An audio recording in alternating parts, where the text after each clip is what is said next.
लट गया, कहां गया, ये रहा सर। आओ ना 134 में, आओ ना सर। अच्छा दिख रहा है आपको 134? 3 5 6 7 8 23। सर कितने क्वेश्चंस? 6 क्वेश्चन। इधर देखो राजा, सबसे पहला सर, सबसे पहला पॉइंट मेरे को बताओ, फाइनेंशियल स्टेटमेंट कौन साइन करेगा? देखो, चेयरपर्सन या 2 डायरेक्टर और सीईओ, सीएफओ, सीएस। बीच में लिखा है एंड, मतलब तीनों भी साइन करेंगे। Before it is submitted to auditor for his report. Sir आप ऑडिटर को रिपोर्ट के लिए दोगे ना, उसके पहले आप साइन करके ये कंफर्म करोगे कि हमारा फाइनल फाइनेंशियल स्टेटमेंट है। पर कैसे होता है पता है सर? मतलब होता है ऐसा है कि बुक्स भी पैरेलली बन रही होती है और ऑडिट भी पैरेलली चल रहा होता है। मतलब जैसे 1 अप्रैल आ जाता है, आप अपना फाइनेंशियल स्टेटमेंट भी बनाते जाओ और जो जो बनता जा रहा है वो ऑडिटर को देते जाओ ऑडिट करने के लिए। ऑडिटर जो भी गलतियां निकालेगा वो तुम सुधारते चलो।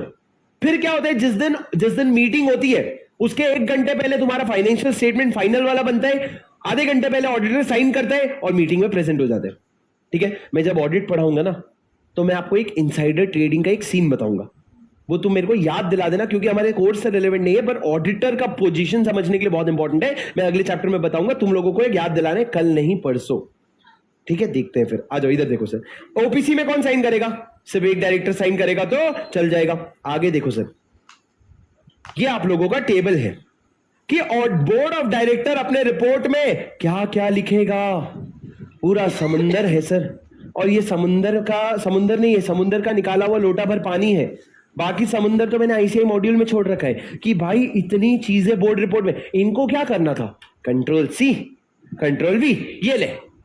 पर सर मजे की बात है, एग्जाम में ये क्वेश्चन नहीं आया, कभी भी ये नहीं बोला कि ये बता बोर्ड ऑफ डायरेक्टर अपने रिपोर्ट में क्या लिखेगा। ये कोई रट्टा मारने वाली चीज नहीं आए। क्या बेसिक क्वेश्चन आता है, फाइनेंशियल स्टेटमेंट कौन साइन करेगा, बोर्ड रिपोर्ट कौन साइन करेगा? मेरे को बताओ सर, बोर्ड रिपोर्ट कौन साइन करेगा? चेयरपर्सन और 2 डायरेक्टर, जिसमें से एक एमडी होगा और कोई नहीं उसके अलावा। सर आगे पढ़ो, आगे पढ़ो सर। सर इधर आओ, एक पॉइंट पढ़ो sir, note. In case of OPC और स्मॉल कंपनी में prepare abridged board report. Sir आपको पता है सेक्शन 92 क्या था? Annual return. 134 क्या है? Board report. हमने दोनों जगह 1% कंपनी के लिए बोला है, तुम एवरेज्ड बनाना चाहो तो बना सकते हो। एवरेज मतलब समराइज। अरे यार 1% कंपनी को तू बोलेगा इतनी सारी चीजें बता, वो बता पाएगा क्या? वो नहीं बता पाएगा, तो आप उनके लिए एवरेज रिपोर्ट बनवा सकते हो। सर नेक्स्ट पेज में आओ, देखो DRS point A B C D E F, same exactly जो तुमने अभी याद किया। एएसएपी केयर करोगे तो गोइंग कंसर्न कंट्रोल हो जाएगा लीगली। क्या बोला मैंने, तुम बोलो। एएसएपी केयर करोगे तो गोइंग कंसर्न कंट्रोल हो जाएगा लीगली। सर गोइंग कंसर्न एक प्रॉब्लम है, मतलब अगर गोइंग कंसर्न नहीं रहा तो वो एक प्रॉब्लम है, तो वो कंट्रोल हो जाएगा लीगली। ये मैंने ऊपर यहां पे लिख के भी दे दिया है, ASAP care going concern control law. आगे पढ़ो सर। साइन कौन करेगा बोर्ड रिपोर्ट में? ये बोर्ड रिपोर्ट का साइन है। सर आपने शुरू में फाइनेंशियल स्टेटमेंट का पढ़ा, ये बोर्ड रिपोर्ट है जहां पे चेयरमैन और उसके अलावा 2 डायरेक्टर, और अगर एक ही डायरेक्टर है तो वो एक डायरेक्टर साइन करेगा। सर समझे क्या? बस नहीं करे तो पेनल्टी। और फिर रूल्स में क्या लिखा हुआ है? रूल्स में वापस और बातें हैं जो आप अपने रिपोर्ट में लिखोगे। भाई ये याद करने की जरूरत नहीं है सर, आपके बोर्ड रिपोर्ट में क्या लिखोगे ये याद करने की जरूरत नहीं है सर। एक बार रीड जरूर कर लेना, क्योंकि हम यहां से नहीं करेंगे, क्योंकि हमने पूरा का पूरा वो बोर्ड रिपोर्ट से ही रीड कर लिया। वही बातें लिखी है कि भैया सीएसआर के बारे में बता देना, तू अपने डायरेक्टर्स के बारे में, ऑडिट कमेटी के बारे में सारी चीजें बता देना। तुमको जो जो कंपनीज एक्ट का जो भी आता है ना, सर सुन लो, अगर ये क्वेश्चन आया तो सेक्शन 1 से सिलेबस याद करना शुरू करना। सेक्शन 1 से सिलेबस याद करना शुरू करना। चैप्टर 2 में ज्यादा नहीं मिलेगा, पर आपका प्रोस्पेक्टस लिख देना। If a company has issued any prospectus, state about it. तुम 10 सेक्शन याद कर करके लिख देना, तुम्हारे 8 वैसे ही सही हो जाएंगे। कि भैया कंपनी ने बाईबैक किया, लिख दे, बाईबैक के बारे में लिख दे। कंपनी ने रिडक्शन किया, लिख दे। ऑल्टरेशन अंडर सेक्शन 61 66 भी लिख देना, मजा ही आ जाएगा। ज्यादा से ज्यादा क्या होगा, मार्क्स नहीं देगा ना।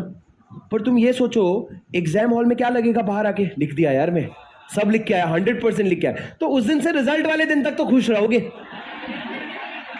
कुछ नहीं मिलने से अच्छा कुछ तो मिले, कि भाई लॉ में तो कोई टेंशन नहीं। फिर ये अलग बात है कि यार मैं तो 65 सोच रहा था, ये 50 क्यों आई, वो बाद में अपन पेपर मंगवा के चेक कर लेंगे। सुन रहे हो ना तुम? हाँ भी मार रहे हो, शर्म आती है इतनी सी भी?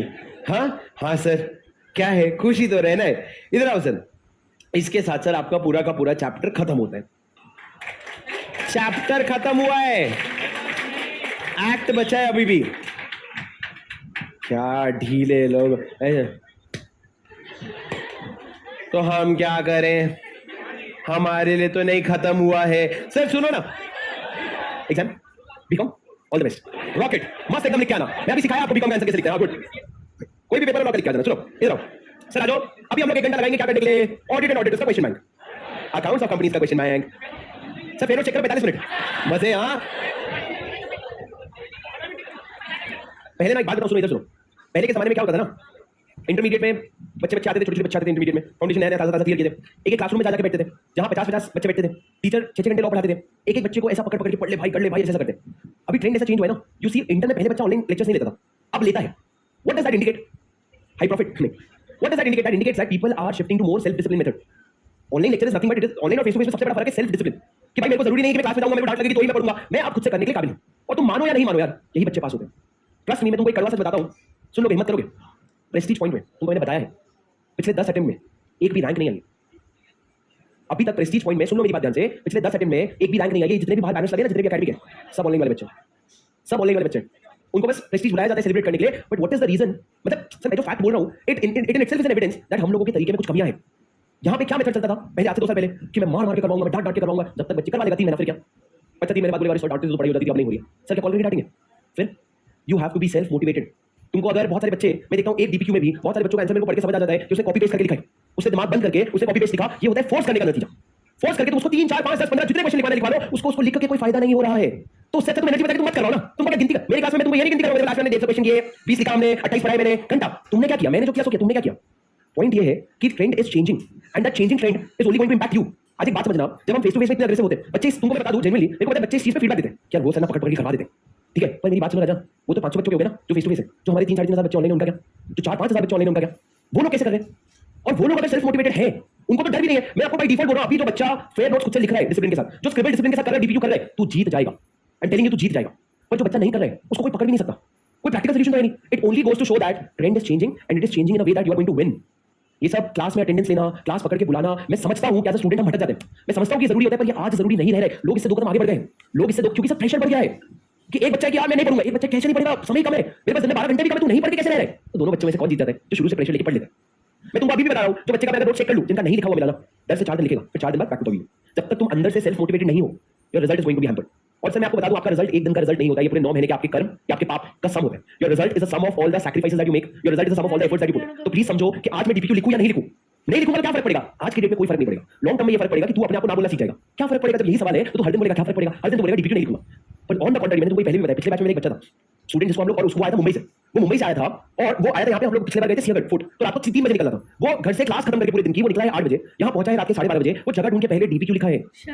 It is not about how important that question was. उसको जो क्वेश्चन मैंने दिया था वो नहीं लिखा, उसने एक छोटा सा क्वेश्चन उठाया, उसने बोला मेरी स्ट्रीक नहीं टूटनी चाहिए सर, वो उसका मोटिवेशन पास हो गया। He got 70+ in law. Arnav Vaswani नाम है, 74 और 75 इन लॉ होता है सर, 75 इन लॉ। अरे कैसे आते? पर मेरी नहीं, हमारी मेहनत से आते हैं। और तुम अगर नहीं लिख रहे फेयर नोट्स, तो प्लीज मेरी बात समझना, एक तो कॉपी पेस्ट करके लिखना बंद करो, तुम मत, कोई बात मतलब बाद में कम से कम ये रिग्रेट होगा कि मैंने डीपीक्यू नहीं लिखा। वो सूडो कॉन्फिडेंस नहीं चाहिए, सूडो कॉन्फिडेंस मतलब फेक कॉन्फिडेंस। मैंने तो लिख लिया, मैंने तो कर लिया, नहीं भाई। पर एक चीज समझ करके चलो, 100 मार्क का पेपर है, एक बार के लिए अकाउंट कॉम्प्रोमाइज नहीं हो सकता, लॉ कॉम्प्रोमाइज नहीं हो सकता। एक बार के लिए डीडीआईडी में दोनों में से कोई एक सब्जेक्ट को स्ट्रेंथ बना है, दूसरा सब्जेक्ट थोड़ा कॉम्प्रोमाइज हो भी गया ना, तो भी सब्जेक्ट पास कर जाओगे। क्योंकि डीडीआईडी कैसा है, लॉ का तुम समझ लो आपका फेवरेट चैप्टर है, नॉन फेवरेट चैप्टर है, तो आप थोड़े से नॉन फेवरेट चैप्टर में थोड़ा वीकनेस दिखाओगे तो भी लॉ में अच्छे स्कोर ले आओगे, क्योंकि डीडीआईडी मिला के 100 नंबर है। पर दोनों में से एक ताकत होनी चाहिए कि मैं 50 में से अगर मान लो मैंने आईडी को ताकत बनाई, तो 50 में से 30-35 आईडी से निकाल लूंगा। तो जो मैंने 30-35 आईडी से निकाल लिया, डीडी से मैंने 25 निकाल लिया, मेरे 60 हो गए। फर्क समझ रहे हो? It is all about planning, it is all about strategy and at the end about your dedication. The only reason why I am telling you this is checking your notes is not going to solve my purpose. मेरे को एक तो चोरी ढूंढना पड़ेगा, तूने नहीं किया, और लास्ट में आता है मेरे को गुस्सा, अति गुस्सा। और मेरे साथ ये हुआ है कि जब मैं बहुत बार देखता हूं कि बच्चे नहीं कर रहे, होते हैं ना बच्चे जो नहीं करते, और मेरे को 1000 बच्चों की क्लास में 10 बच्चे भी नहीं करते, मेरे को सिर्फ 10 दिखते हैं, मेरे को बाकी 990 नहीं दिखते। तो 10 बच्चों के चक्कर में मैं अगर नेगेटिव होता गया, क्या तो नहीं कर रहे, मेरे एफर्ट्स कम हो जाएंगे, जो मैं नहीं करना था।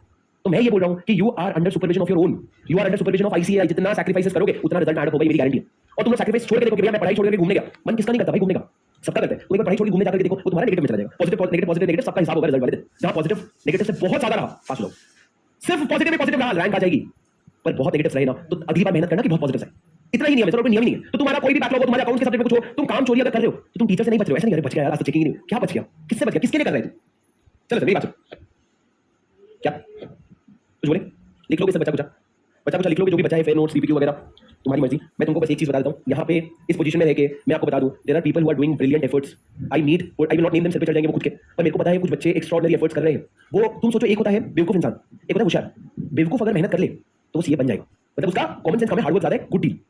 वहीं सोचो एक होशियार इंसान है, थोड़ा बहुत होशियार है, उसने अगर आतंक की मेहनत कर ली तो is going to break records. CA is going to be easy for him. Elected क्या है, सिंपल है, मेहनत, होशियार हूं मैं, मेहनत किया और पढ़ लिया। और तुम अगर सोचो 20% से क्राउड ऐसा होता है जो इंटेलिजेंट होता है, बाकी 80% क्राउड जो एवरेज होता है, वो जब मेहनत कर रहे हैं तो तुम सोचो तुम्हारे साथ एक बंदा है, तुम ये समझ के पढ़ा करो कि मैं भी तुम्हारे साथ एग्जाम लिखूंगा, मैं एज अ स्टूडेंट। तुम समझो मैं एक शुभम सिंह तुम्हारी क्लास में बैठा है जो बहुत मेहनती है, उसको पता है कि मैं घर से दूर आया हूं ना, मैं पढ़ के जाऊंगा, वरना मैं घर जाऊंगा। ऐसा नहीं हो सकता कि मेरे मम्मी पापा को दुख हो रहा है कि मेरा बेटा बाहर है, मेरे को दुख हो रहा है कि मैं घर से दूर हूं। थोड़ी बहुत मस्ती मजाक ठीक है, मतलब बहुत अच्छा है, मतलब तुम मूवी जाओ, तुम घूमने जाओ, तुम खेलो, but I will tell you earn your breaks, earn your breaks. मैं अभी अरिजीत सिंह के कॉन्सर्ट में गया था, ठीक है, that ticket was 12,000 rupees, ticket एक महीने पहले कर लिया था।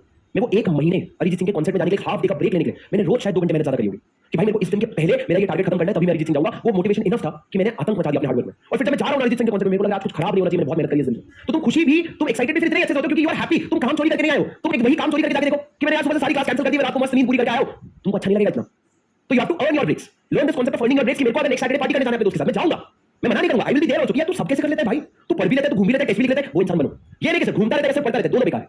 हैव अ बैलेंस कि भैया मैं छुट्टी मनाऊंगा, किसी की पार्टी में जाऊंगा, पर मैं उस पार्टी को अर्न करूंगा। और ये नहीं कि अगर कर लिया तो जाऊंगा, नहीं कर नहीं जाऊंगा, मैं कर ही लूंगा और मैं पार्टी में आ भी जाऊंगा, नहीं क्या तो नहीं आऊंगा वाला हिसाब मत रखना। That is when you will realise that yes boss, I am putting a lot of effort, I deserve this break. तब बोलेंगे लोग यार तू इतना कैसे एक्साइटेड रहता है भाई जबरदस्ती का। मेरे को पता है ना कैसे आया हूं मैं एक्साइटेड रहता हूं, ठीक है। चलो सर, अभी मेरे साथ चलो एक सुनो, मेरे को नहीं लगता तुम फेस टू फेस में कोई मेरे साथ ऑनलाइन में हो, मैं आप लोगों के साथ सारा क्वेश्चन मैं डिस्कस करूंगा। सर बहुत प्यारा सेशन होने वाला है अगले 40 मिनट का। 40 मिनट में तुम्हारा चैप्टर हमारा 2 बार पढ़ के हो गया, रिवीजन करके हो गया, सब हो गया। अब हम थोड़ा सा ना 2 चीजें करेंगे, सुन लो। क्वेश्चंस हम लोग पहले क्वेश्चंस का आंसर फिगर आउट करेंगे, कीवर्ड्स पढ़ेंगे, और आपसे आपके जो संडे को एक्स्ट्रा क्लासेस होंगे ना राजा, उसमें 2.5 घंटे की क्लास में हम लोग 1 घंटा पढ़ेंगे और 1.5 घंटा लिखेंगे। जो आंसर्स आपके कुछ क्वेश्चंस हमको जो कैटेगरी ए लगते हैं शुरू से अभी तक के, वो क्वेश्चंस अपन लोग लिखना शुरू करेंगे, रैंडमली पढ़ेंगे, रिवाइज करेंगे, लिखेंगे। तो अभी हम लोग सिर्फ क्वेश्चंस को डिस्कस करेंगे, तुम बस क्वेश्चन का आंसर ढूंढने की कोशिश करोगे इसमें मैं क्या क्या लिखूंगा। चलो सर, पहला